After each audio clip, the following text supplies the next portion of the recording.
To set MP3 file as timer sound in Samsung Galaxy S56, open settings, swipe the notification panel, and then tap settings icon.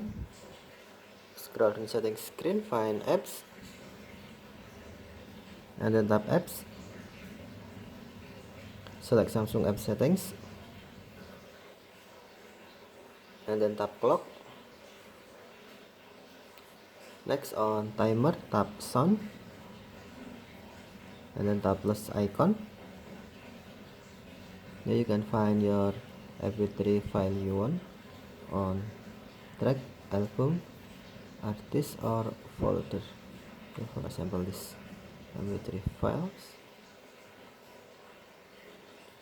Okay, and then tap done.